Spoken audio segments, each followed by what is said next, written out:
החשמונאים החשמונאים היו שושלת מלוכה יהודית ששלטה בארץ ישראל במאה השנייה לפני הספירה עד המאה הראשונה לפני הספירה. הם היו צאצאיו של מתתיהו הכהן אשר הנהיגו את מרד החשמונאים. לא לגמרי ברור מה מקור הכינוי חשמונאי. יש הטוענים כי מקורו בשם סב סבו של מתתיהו, חשמונאי, ויש האומרים שמקורו בשם של עיר שהייתה מדרום לבאר שבע. בתפילת על הניסים מוזכר ביחס למתתיהו הביטוי כהן גדול. בימי מתתיהו בן יוחנן כהן גדול. ייתכן שמקור הביטוי הוא בברייתא בה נכתב בימי יוונים שהעמדתי להם שמעון הצדיק וחשמונאי ובניו ומתתיהו הכהן גדול. מאחר שבמקורות קודמים יותר לא מוזכר מתתיהו היה כהן גדול, יש המפרשים שחז"ל כינו בתואר זה לשם כבוד בלבד. אפשר גם היה בגדר של כהן משוח מלחמה. יש מפרשים שביטוי כהן גדול בתפילה על הניסים מתייחס אל אביו יוחנן. היסטוריה.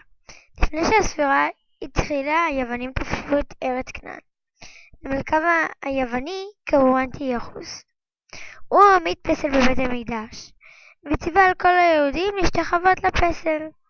בנוסף לכך גזר גזרות על העם היהודי, למשל שלא ילמדו תורה, שלא ישמרו את השבת ועוד. ביום הדין חי לו כהן זקן, איש גיבור ושמו מתתיהו החשמונאי. הוא לא 5 בנים, יוחנן, שמעון, יהודה, אלעזר ויונתן. מתתיהו ובניו אספו יהודים רבים ויצאו להילחם ביוונים. בראש הצבא עמד יהודה המכבי. יהודה המכבי ויהודים נלחמו כמו אריות וגירשו את היוונים מן ארץ כנען. החשמונאים ניצחו את היוונים ונכנסו פנימה לירושלים בשמחה ובאהבה רבה. הם טהרו את בית המקדש בכליו. היהודים רצו להדליק את מנורת בית המקדש, אך לא מצאו שמן מלבד פח שמן קטן שהספיק ליום אחד, ואכן נעשה בו נס. הוא הספיק ל8 ימים. היהודים צהלו בשמחה וחגגו כל הלילה.